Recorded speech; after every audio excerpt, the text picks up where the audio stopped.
Alright, so here is the actual addition rule, and the formula is right here. It basically says if you want to find the probability of event A or event B happening, remember the word or means plus, you take the probability of A and add it to the probability of B, and you might wonder, what is this part right here? That basically means you have to subtract away the overlap. Okay, and I'll give you a really simple example. Here's a really simple example. Suppose I just added this right here. Suppose you have days of the week, and let's say Monday is the first day of the month, Tuesday, let's say October 2nd, Wednesday, October 3rd, and so on. Suppose I wanted to know the probability of picking a day in this week that either starts with T or is a day that's greater than 3. Okay, so let's start with days, chance of picking a day that starts with T. That would be Tuesday or Thursday. There's a 2 in 7 chance.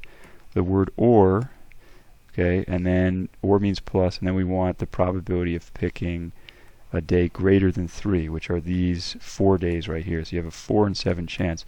Now that's this part of the formula right here. Probability of A plus probability of B. Why do we need this part right here? And you might say you might be able to see this. There's some overlap here. Is there anything that is both a day that starts with T and also a day that's greater than 3? And it's this one right here. So we have to subtract away the chance that it's both. Okay, this ends up being the probability. If you do this problem right here, it equals 5 out of 7. There's a 5 out of 7 chance that you either pick a day that starts with T or that you pick a day that's greater than 3. You can see I circled the 5 right there, but I don't want to double count Thursday. Okay, so that's basically what that rule means right there. And I think it'll be clearer when we do some examples.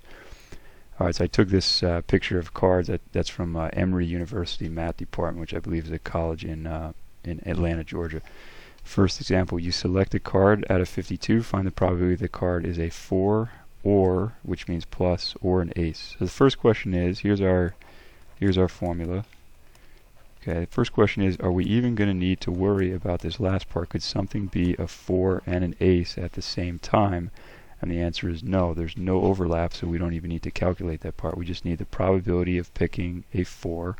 Okay, and you can see right here, there are the 4s. There's 4 of them out of 52. Or, again, or means plus, the probability of picking an ace. And there are 4 aces right there. So 4 out of 52 plus 4 out of 52 is going to equal 8 out of 52. Remember, when you're adding fractions, you don't touch the denominators, just the numerators. And if you want to reduce that, it's a 2 out of 13 chance, which I think is about 15 or 16%. Second one, you roll a die, find the probability of rolling a number less than 3 or an odd number. Okay, so let me come down here so we can do it here. So here are the things you can roll. Let's start probability of less than 3 or, and I'm putting a plus for or again. I want to emphasize that because or means plus, or the probability of rolling an odd number. What's the chance of rolling something less than 3? There are 2 numbers right there that are less than 3 out of a total of 6 things you could roll, because there's 6 things there. Or means plus the probability of rolling an odd number. There are 1, 2, 3 out of 6 odd numbers, but now we do have some overlap, and you could probably tell me what that is. Out of the 6 numbers, what are things that are both less than 3 and odd numbers at the same time? There's 1 such thing, so we have to subtract that overlap.